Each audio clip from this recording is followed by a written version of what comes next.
let's really talk about Rwanda and tourism and what you're doing here. And again, you said leadership, and leadership is everything. And His Excellency is, I think, one of the most remarkable leaders the world has today.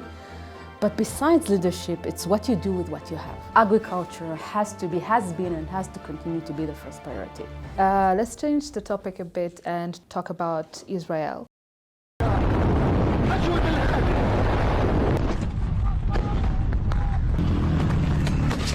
In order to answer this, really, you have to ask who is Hamas and why? I mean, what is this organization? They are not abide by international law. The expectations from them do not exist. They do not care. They are a terrorist organization by definition. That's how they define themselves. We are doing everything we can to minimize civilians from getting hurt. And when you take this into account, you operate slowly. Everything they do is embedded in population. It's very hard to understand South Africa's stance. And first, what really is needed to understand, when South Africa takes this legal position, it's a legal position, when I took it to the court, it's actually serves as kind of a legal arm of Hamas, actively legal arm of Hamas. They're doing the legal stands and steps on behalf of Hamas. Hello everyone, we are happy to be hosting today the Ambassador of Israel to Rwanda, Einat Weiss. Welcome to our studios today. We're happy to have you. How are you today? Actually, I'm very, very excited. I'm an avid reader of IGIHE. I mean, I have my translator ready, and I'm really honored to be here. Yeah, thank you. So Rwanda and Israel have a very special relationship. We collaborate in various sectors: agriculture, health, security, and many more. And today we wanted to discuss on those various sectors with you. And before we dive right back into all of those subjects, first of all, it's your first year here in Rwanda within your role as the ambassador. And how has it been going? How did you see Rwanda? Tell us a little bit about your life in Rwanda. So, there's something we say, that everyone who comes to Rwanda becomes a natural ambassador of Rwanda. And there's something so true about it. I've been here 6 months with my husband and my twins, toddlers. And I see how much we fell in love with this place, in the way we talk about it, in the way we talk about it with other people, in the way we're so eager to bring more Israelis to visit here. And I think really for me, they said Rwanda is the most kept secret in the world. And I have to say it's a special gem. But all this sounds like cliches, but it has so much more into it, because you've done in 30 years what Israel has done in 75. And I think really for someone who's coming from the same beginning like you, to see what you've done, and what is 30 years in history time? It's nothing. And when I say, and I truly believe in it, that I don't know any other country in modern history at least that has done such a change in such a short time like you have done, and the world is starting to understand it. Yeah, I mean, I think when you hit your lowest lows, I think that kind of helps you or gives you the mindset to bounce right back. And I think with our leadership, the President Paul Kagame, and I think it's been going well. And I think Rwandans have really tried their best to move forward and be in a better place. And I'm kind of curious. You've been here for 6 months, and I'm curious to know, what place or where did you go in Rwanda? You can be in Kigali, the province. What is the place that you've loved the most? Oh, wow. So bear with me and be, forgiving here, because I came here 6 months ago, and the war started pretty much 2 months after I came here. So my capability to do the tourism I would love to do was limited. Having said that, few things. We went to I'm going to actually give here a promotion to Lake Bugesera. We actually found ourselves going there, and I found it remarkable because if Rwanda is a hidden gem, then I think Lake Bugesera is a hidden gem in tourism because not many go to this area. And I found this lake to be beautiful, and it's really 1 hour away. And so if you have with small kids, here I'm advertising the lake, I don't have commission. It's really accessible, and I found it to be beautiful, and this is a place that we're definitely going to go to again. But let's really talk about Rwanda and tourism and what you're doing here. And again, you said leadership, and leadership is everything. And His Excellency is, I think, one of the most remarkable leaders the world has today. But besides leadership, it's what you do with what you have. So what are we talking about? 26,000 square meter of a country, a bit bigger than Israel. We're 22,000 square meter. You don't have necessarily the biggest safari. You don't necessarily have the biggest, rainforest. But what you do so well, and that's why I say everything is a gem, is you take what you have and make it very, very, very appealing. Let's take even Kigali. You said what I like. There is a gem for everyone. If you have small families, you have the cafes and the environment, and you make it happen. If you are an investor and you want to open a cafe, you make it so accessible, then so many different vibes coming to the city. You have today perhaps one of the most vibrant coffee scene I've seen, like recently. So when you say my favorite gem is even here in Kigali, you can have so many things to do. The galleries, the cafes, the nature in Kigali is spectacular. I think one of my favorite places is Eco Park. You took a city, inside the city, and made it a reservoir. And again, talking about leadership, it's such a smart move. So long answer to a short question is that I'm not excelling in going around, and again, be forgiven, yes. I have 2 kids and a war. But from what I've seen, I have to say that there's so much to do. Talking about what's going on, particularly, you've been appointed at a very tough time, and it must be really tough on you with having kids and the war, as you said. But I wanted to first know, you said something about using what you have in the moment, and I think I wanted to ask, with you being appointed as the ambassador to Rwanda, what are your key priorities this time around, given what's going on in the whole world? So the first one is really a no-brainer. I think agriculture has been and has to continue to be the first priority. Because looking at the landscape of agriculture in Rwanda, and after many conversations I've had, it's very clear that the trajectory is incredible, and you have a very strong minister, and you have, again, leadership, and you know where you're heading. But why trying yourself when you have a country that has such a similarity, we bear such a similarity, and has done so many things that we can just join forces? And I'm not talking about aid. I'm talking about collaboration, and I'm talking about capacity building, co-creation. And in this, when I say agriculture, it's such a big field. When I mean it, I mean dairy production, which the potential here is huge, not only internally, but in the countries around you. There is a demand. By the way, poultry, the demand you have also now in Israel. I mean, these commodities are always on demand. And on this field, I really believe that with the knowledge we have of zero grazing, of how to have a modern farm, how to use what already you have here with technologies and create, instead of, let's say, 7 liters per cow, let's do it 40 liters per cow. And it's all doable.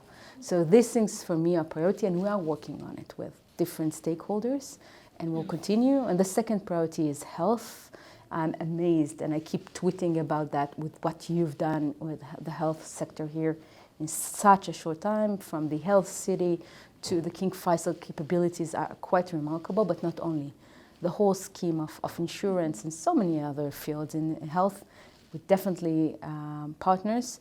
And education, which is always a little bit more tricky because it's so big. Mm-hmm, but yeah. I truly believe that we can collaborate around this area. Yes, you mentioned two particular sectors that I would like to ask you a few questions about that. You mentioned something about agriculture, and you've been in Rwanda, you've seen that agriculture is like the backbone of this country, and as Israel is also big on agriculture, I wanted to see, like, where do you think Rwanda can improve, to be self-reliant on food production, yes, in that sector? Yeah. So I think you already know, the country, but how you get there. So the first thing is seeds. I'm talking horticulture. You already mastered then what I call necessity products. You have maize, you have potatoes. Yes, there's always a place to improve, but look at horticulture, for example, and what we've done in Israel is to have the best seeds, right? And that's, we have a mutual big experiment in the Excellence Center. We're really focused on this area. The second one is fertilizers, which again, I've had many conversations and understand that the market is becoming very vibrant around this area. It's about knowledge, really. Cooperatives that I think you have very good foundation for that. And then value chain, which again, when you have all these ingredients intact, maybe an addition of greenhouses and irrigation, then you've mastered it. You've done the Gabiro project with Netafim, an Israeli company that is going to provide a lot of, irrigation capabilities to a very vast area. You're investing in seeds, you're investing, even thinking about seeds bank. It's all there. It's a matter of really just making all these ingredients come together. But I am a believer that this country not only can be self-sustained, I think in the very short future you can be the really exporting market. And I'm talking even internal, Pan-African, which I know your president is so focused on. Imagine you can change commodities with neighboring countries. That will be, on horticulture, in a vast amount, that will be a lot of, that will be success. Yes, definitely. Thank you. As part of your priorities, you mentioned that you would also like to co-create in the health sector. Yes. And we've recently seen you at IGIHE, yes. at the headquarters, and you pledged a partnership. And I wanted you to tell us, how is this partnership going to benefit? Yeah. How do you envision this partnership is going to benefit both our countries? Let's start with what we know. What we know is coming and aiding, especially a country like you that I think is stepped out from the aid area a long time ago, is not like capacity building. And capacity building, it sounds again like just another term, but no, it means a country and another country learn from each other, they'll build together capacities. What I found in IGIHE, again, talking about His Excellency, is the brilliancy of bringing one of the top surgery, non-invasive, if not that top non-invasive surgery procedures. It's not companies, it's an organization, and bringing them here, building one of the most beautiful buildings I've ever seen in my life, and I'm not exaggerating, and giving this capability of becoming a hub to this such important topic. And why am I saying? Because the world is going towards the non-invasive surgeries. So many lives can be saved, and the technology over there is unbelievable. This facility, if you use it smartly, can be the powerhouse of so many other things. But it's not only IGIHE, it's part of a health city. And the health city is about making Rwanda innovative, researching. Research is such a fundamental part of, not only being the focal point of Africa, but the whole world. And what happened in IGIHE is that I realized Israel has the capabilities. We've done non-invasive surgeries for a long time. We teach it. Mm-hmm. Why don't we join? Again, you sit there and you have this epiphany. Why don't we come together? We have the years of experience. Obviously, IGIHE is a French organization. They have the experience. Why can't we join forces? If we have Save the Child Heart, a beautiful organization that actually saves child's hearts by operating them in Israel, why can we, and we have Rwandan doctors that are getting a lot of expertise through Save the Child Heart, why shouldn't we collaborate together? Mm-hmm.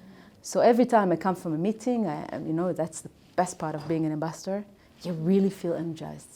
So we're thinking how to do this collaboration. This is just one example.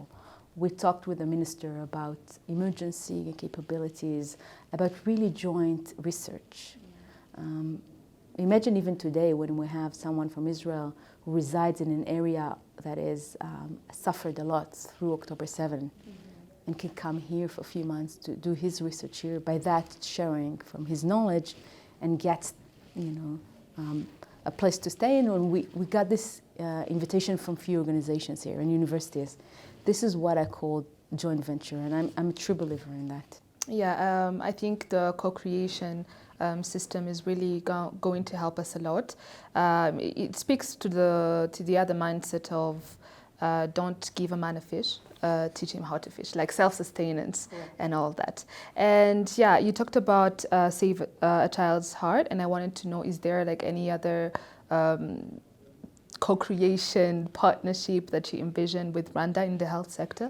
First, there have been a lot during the years, and we had doctors coming in and doctors exchange, and we had a lot of small project collaboration. But what I would really, really like to do and to see is actually joint research, for example, and that we're working on it. Imagine researchers from Israel, I'm talking in the medical field, and researchers from Rwanda, even talk about transgenetic trauma and all this area of how trauma is being transformed in genes. And I think this area, and we talked again with the minister about it, is so cardinal, because a lot of post-trauma effects, depression, anxiety, you see in the second generation and third generation, and are explained by things that our country, unfortunately my country, is still going through. For you, I hope you will never go through again. Not hope, I'm a true believer in that, want to believe in that. Mm-hmm. But still, you see families that struggle and you don't understand why. This research is cardinal, and I think we can both learn, and this is something that I'm very keen to do. Yeah, I think that even goes beyond the health sector, because when you impact people's health, you impact generations, you impact young people. And yeah, I think beyond these collaborations, it's actually at the end of the day to save lives, and that is a very, very wonderful initiative. And I want us to talk now about a sector we didn't talk about. We've talked about agriculture, health, and I want us to talk about the sports industry. And I think you've seen it, that we've started Tour du Rwanda. It actually started yesterday, and we've seen Team Israel. Like, first of all, curious question: which team are you in favor for? It's like asking, who do you like more, mommy or daddy? Yes. I'm always I'm pure Israeli, and I'm pro-Israeli, and I'm pro-Rwandan. In any of those teams win, I am very proud of. Mm-hmm. And you've recently launched a cycling center in Bugesera, your favorite part in Rwanda. How do you envision, or do you have any specific plans for the sports industry in Rwanda? So yes, we have the Dream Field in Bugesera, which is, again, it's an Israel philanthropist who really came here and created what he believes can bring the Dreams Field into the country. And I went to visit there just on Friday, because they celebrated a year to the inauguration of the center. And again, when cliches become reality, then you realize you've done something. And when you go there, you see thousands of kids and community that is so vibrant and involved, and it's remarkable. So I think this kind of initiatives, when you give hope, when one of these kids will become the best cyclist in Rwanda, and some of these kids will be able to get, grants around the world. That's a success. When a community is united around a field, is amazing. By the way, they have these ramps. It's called a bump. Routes that they just practice their pump field. That's the name, pump field. And you see these kids like 7 years old, and they cycle, and they're really good. You realize these kids maybe couldn't even ride a year before. It gives them a purpose. So sports, and that's, again, to tell you that sports is not just sports. sports in the history were the trigger to wars. They were triggers to peace. They always trigger emotions. They trigger hope. Sport always triggers hope. It triggers community. It triggers, even in Israel, when you have a Maccabi Tel Aviv, a Paul Tel Aviv game, the war stops. You know, people have hope for an hour. And so for me, sports is a lot. I am a big sports lover. But I think a few things we're working on now. There is the veteran match, football match on September that we started some conversations around, and we want to see how we can collaborate around it. We have many ideas about how to be part of this ecosystem of sports. But there's another thing we're doing now, and I think it's an important platform to tell about it. We're collaborating with this young guy, Meshach, who is on wheelchairs. He was a prominent and promising basketball player, and then he got into bus accident, which left him handicapped. On the beginning of March, we're working on him to have the biggest handicap basketball tournament here in BK Arena, hopefully.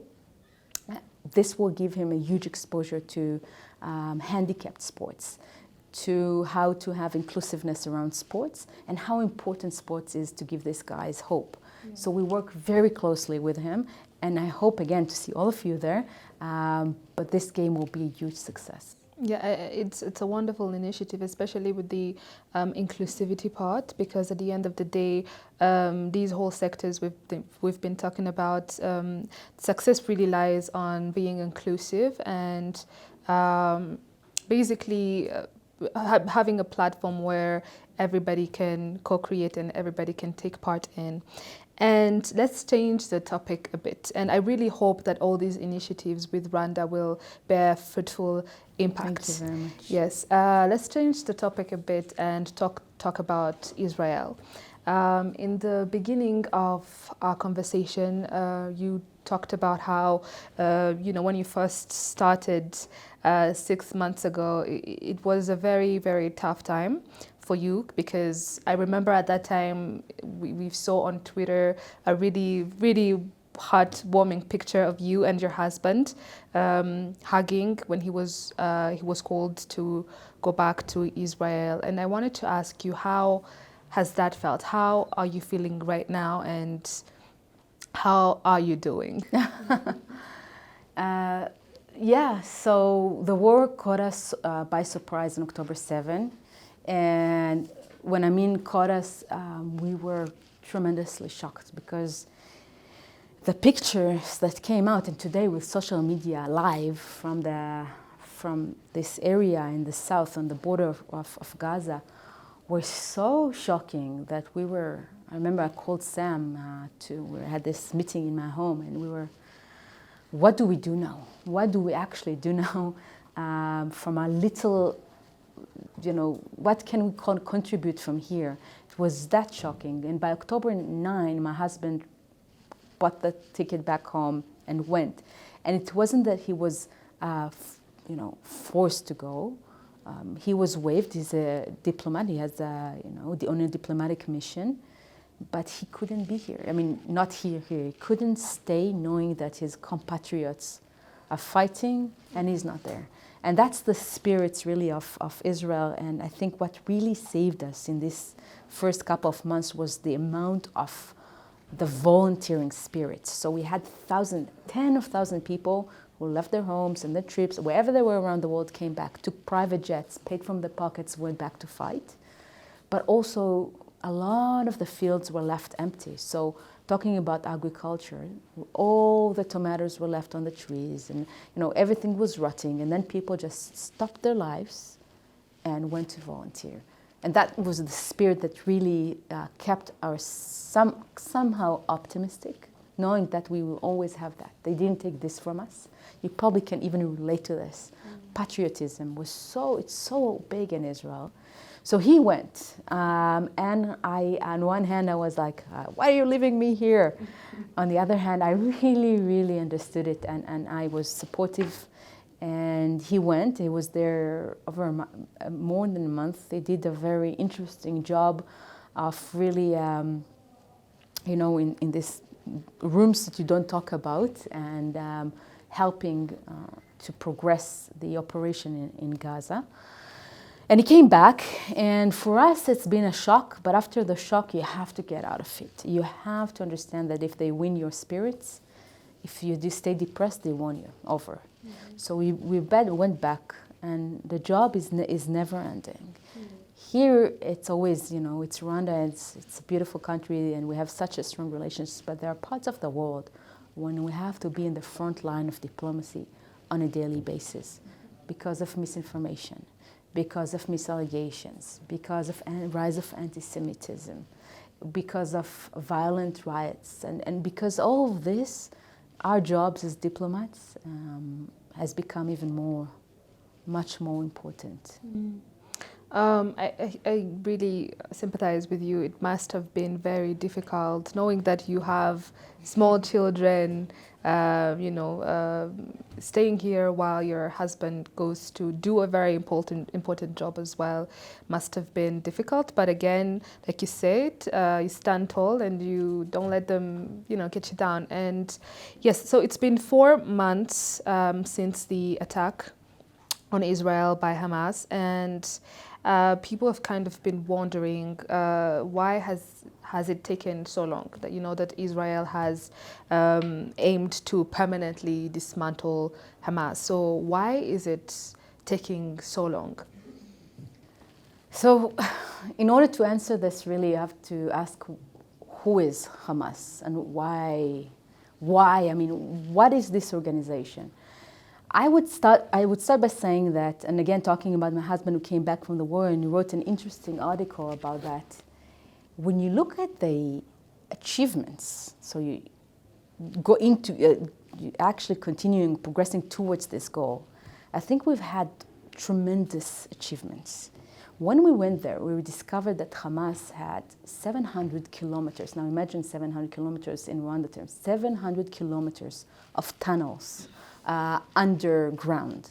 700 kilometers of tunnels that were so equipped and wide that it even surprised us.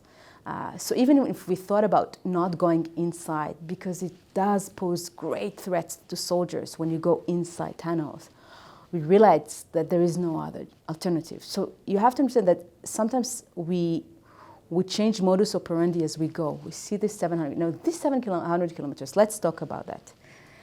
10 and hundreds of entrance points, or piers as they call them, that went out, we found, which is remarkable, under all hospitals, under schools, under children's beds. Literally, we took out the pillow and we saw an entrance to a tunnel. Inside homes, inside. So what it means for an army is, first and foremost, the most complicated battle zone. The reason it takes time is, the first reason, important to stress, is because we are doing everything we can to minimize civilians from getting hurt. And when you take this into account, you operate slowly. Everything they do is embedded in population. Everything they do is behind human shields. Everything they do is deliberately, they do it like that because they want us to harm these people, and then they can accuse Israel through arms like South Africa that we violate international norms. The second thing is, it's very hard to understand. For you, it's not as hard, but for majority of the world it is. We are not fighting another state actor, we're fighting non-state actor. They are not abide by international law. The expectations from them do not exist. They do not care. They are a terrorist organization by definition. That's how they define themselves. We found a book in one of the searches we did, how to eliminate Jews from Earth. That's their aim, supported by Iran, and the whole modus operandi is, we don't care if people die in Gaza, we don't care about the people of Gaza, we want to achieve our goals. We, on the other hand, go in a forced war to 700 kilometers, and I don't even know how to count the number of ammunitions, missiles, and things we found there.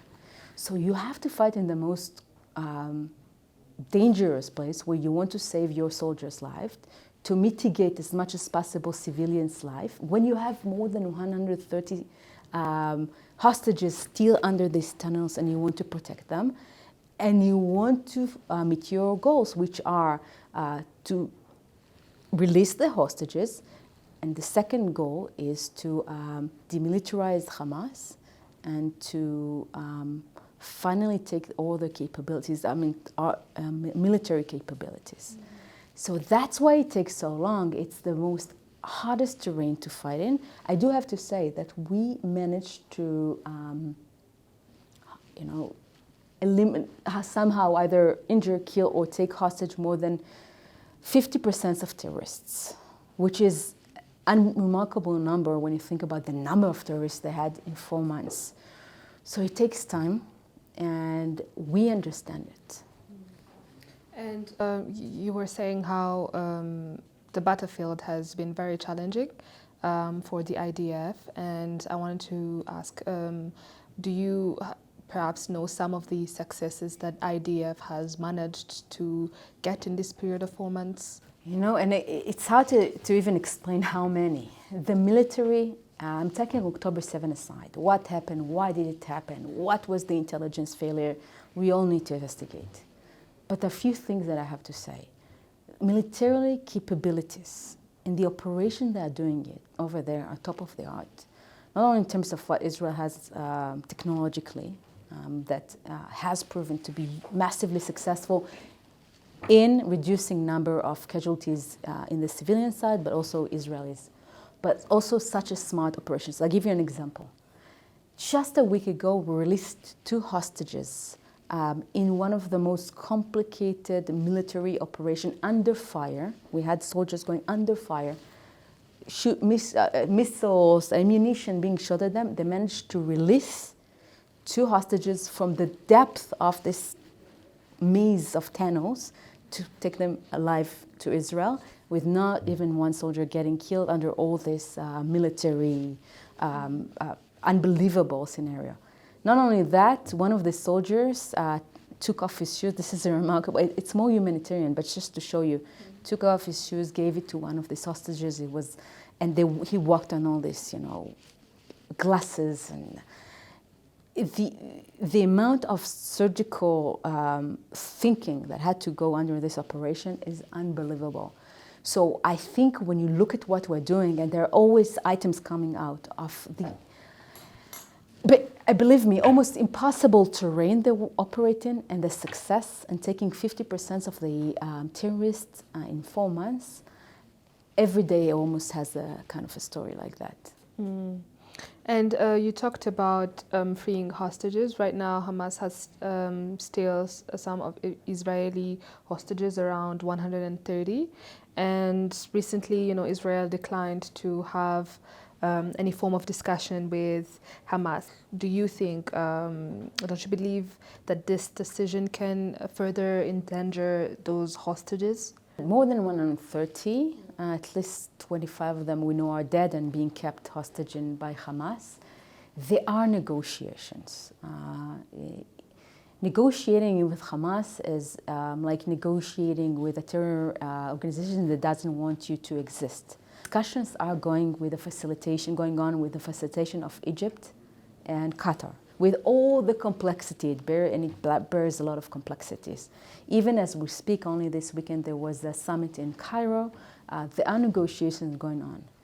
There are a lot of unrealistic demands by Hamas, a lot. But I think, again, we do whatever we can, and the government is to, first of all and foremost, release these people. Not with caveats, not with outrageous demands, not by pushing Israel to stop the goals of the operation, but really releasing these people. And I think the gaps are there, but the negotiations are still going on. We cannot leave even one. It's not like, okay, we released 100, more than 120 people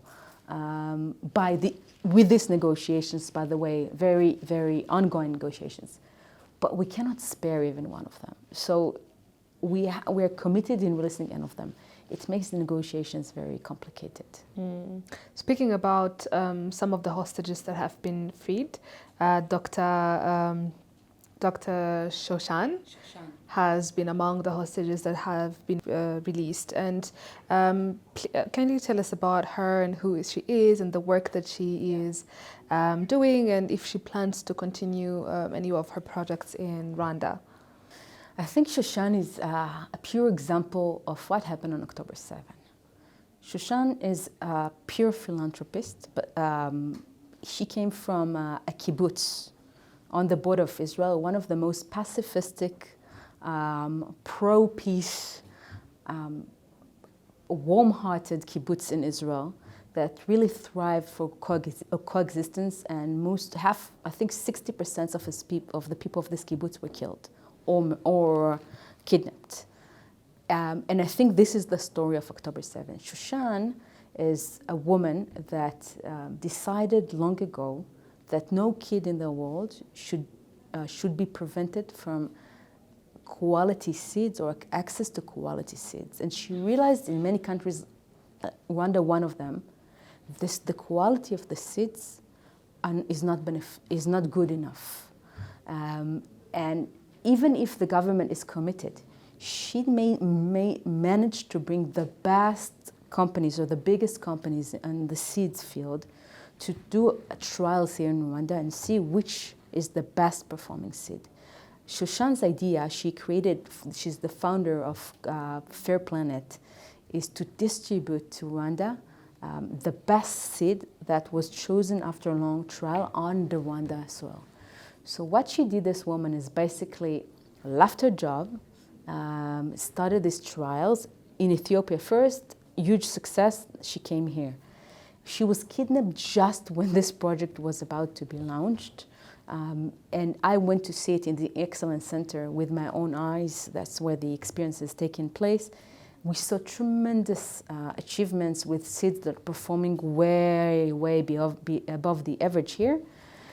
And so she was kidnapped along her sister-in-law, and the husband of her sister-in-law got murdered. And she and another 10 of her family were kidnapped.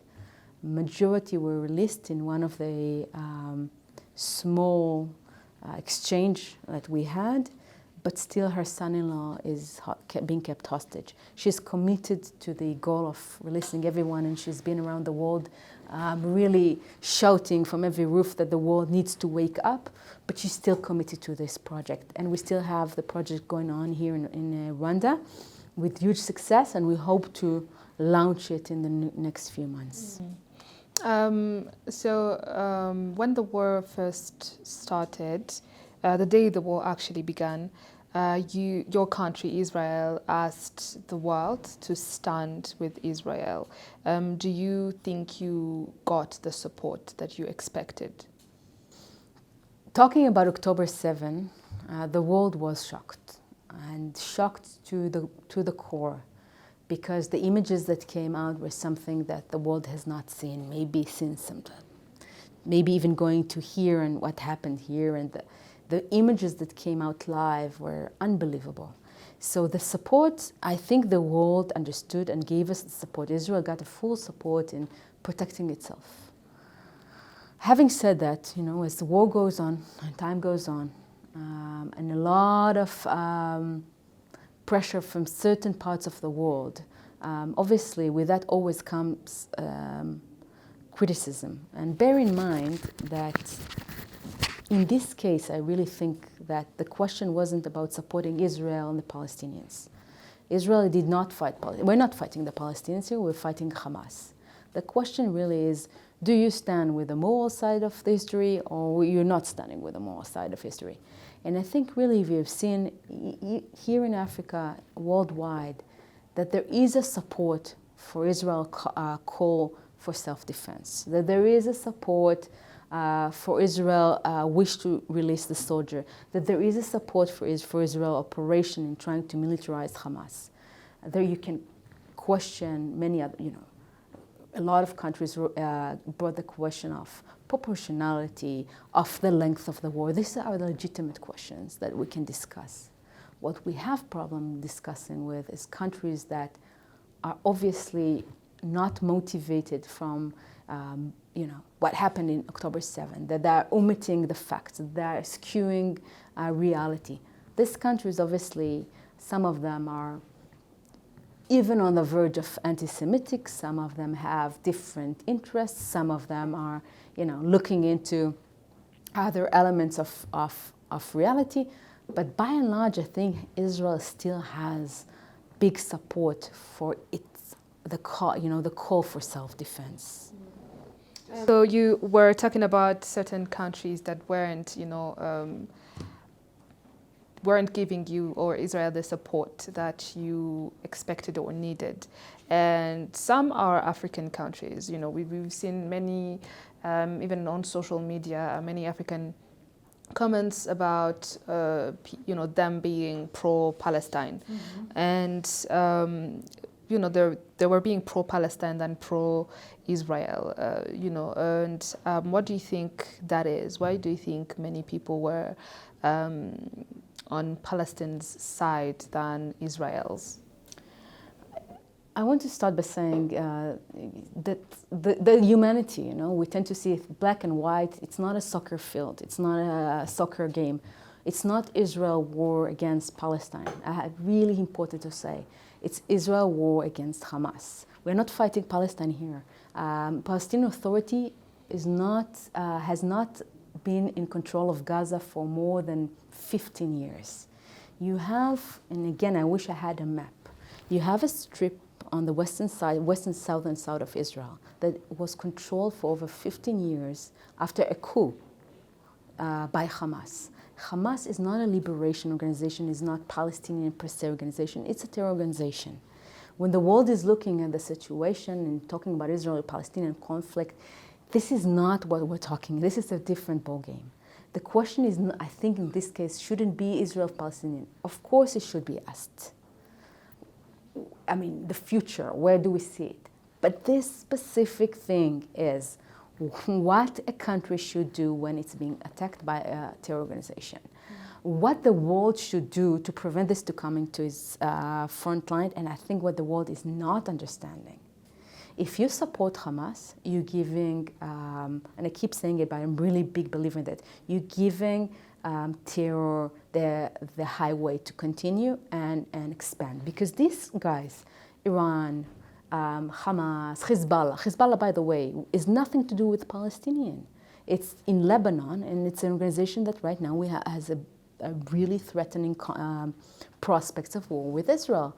But them being provocative and by them shooting missiles, this has nothing to do. We're talking about the core question about terror. And I think a lot of social media, A, doesn't represent government stand, and B, is very simplistic. There is a cause that you feel that you're supportive of. You don't know that you didn't read what happened on October 7. You omit the fact of the real fact that Israel was forced to go to war. We didn't start it. We didn't want, believe me, no one wanted 200 civilians and soldiers to get killed since October 7. No one planned it. And I think the assumption that a country should just stand aside and not go after its hostages and not go after the terror organization is impossible. And instead of the I'm talking international community at large, saying, Hamas, stop operating from school, stop this, give Palestinians a chance. Instead of saying, you're taking hostage the Palestinians, they're blaming Israel.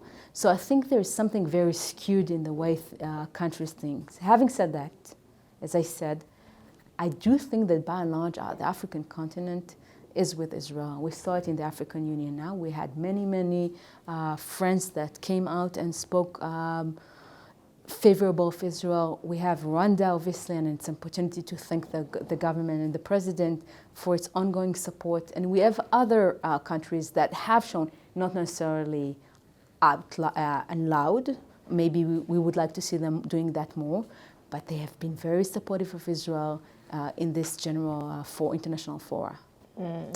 Speaking about African countries and supporting Israel and not supporting Israel, recently South Africa took Israel to the International Court of Justice, and due to the ongoing war against Hamas, and the court's decision warned Israel to be careful in Gaza. And do you have the same sentiment? Like, how does Israel understand the South African stance in the court? To say it's very hard to understand South Africa's stance, and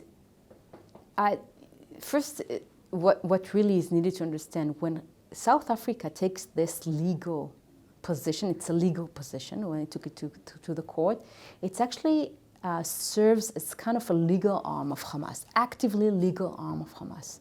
They're doing the legal stands and steps on behalf of Hamas. This is extremely unusual for a country. Further, just to remind that just a few days ago, the ICJ declined the allegation against Israel and declined calling Israel prosecutor of genocide, which by itself, what South Africa did was to erase with this, we call it TPEX, erase the facts from October 7, ignore reality, and choose a narrative. And one has to question, why South Africa is doing it. Where was South Africa all this year? This is the first attempt by South Africa to take something to the International Court of Justice, and it's not something that has to do with Africa. Where is South Africa when it comes to atrocities in Africa? Where is South Africa when it comes to itself? Bear in mind, South Africa was about to host Iranian leadership just this month, and cancelled after a lot of pressure. South Africa is facing congressional decree for sanctions on it by the congressional people in the US because of its behavior. It's a supporter of many organizations here and people in Africa that I'm not even call their name, but I did my homework as well. And the support they've given to a lot of countries and people that by themselves have done real genocide in this continent, and they continue to do it today, even in this area, it's questionable. And I think South Africa should first look at itself internally and see what's going on in South Africa before they come and become the legal arm of Hamas. Mm-hmm. And as we conclude the subject of the war between Israel and Hamas, what would be your message to Rwandans, Africans that will watch this conversation? What would be your message, call to action, to those people? I think we all first need to educate ourselves. We as humanity tend to lie too much on social media, sometimes ignoring real facts of what happens. So education is the basis. What's the root causes of conflicts? But also I think Rwanda is unique, and we cannot ignore the uniqueness of this country. I think the lesson to draw from what happened to us is that when we say something cannot happen again, it can happen again. My people has gone through a genocidal act on October 7, the first and the one we've never believed would happen to us after the Holocaust in our own country. So everything can happen again, and every country should have the right to protect itself and the right to defend itself. And I think the lesson to Rwandans is really, we have as a country, country has no right to exist without this basic element of its ability to go after people that harmed its civilians, to protect its border, to go after terrorists. And I think this lesson of Israel about where terror stands, how close it to our own border, how terror spreads so fast. I think this lesson should be drawn not only here, but internationally. So thank you for that message. And I think humanity in general has a lot to reflect on. Like you said, it's not always black and white. There's several gray areas, but at the end of the day, humanity is what links us. Now, back to Rwanda a bit as we conclude this conversation. You've talked about conflict and how conflict, again, ruins lives and it can be even prevented beforehand. And you know the tensions that are high between Rwanda and DRC. And do you have an idea of the root cause of the conflict? And what is your take on solving this particular conflict? That's a big question. 30 years that UN and Rwanda process and Nairobi process are trying to address it. But I really think that it's a fascinating case study. And I think what I would say is that, you know, at the end of the day, what the world needs to understand about Rwanda, and it goes back to what I said, Rwanda should have right for self-protection. And I think every country should have, I know every country should have this right. And once you understand, you know, that what Rwanda really wants is to protect its border and its people, and once you understand the root causes of what's going on in Eastern DRC and really address it, and not going around the bushes with another delegations and more ideas, really addressing the root causes, then things will be better. And this I'm saying from someone with experiences. Yes, we can talk about Oslo Accord from '94, but there is a reality unfolding on the ground. There are reasons for what's happening in Israel. There are reasons for what's happening in DRC. There are reasons why, you know, Rwanda perceives the situation in a certain way. And there's a reason why there's always alertness here. And I think, again, what you do wisely, and I think your president just did in the African Union on 5 hours of session on it, is saying, I have a right for self-defense, and I will do whatever it takes. And I think you reiterate this message all the time to the international community, your president, your foreign minister. It's a very strong message, and I think it does get a lot of traction. It's a strong and smart and important message.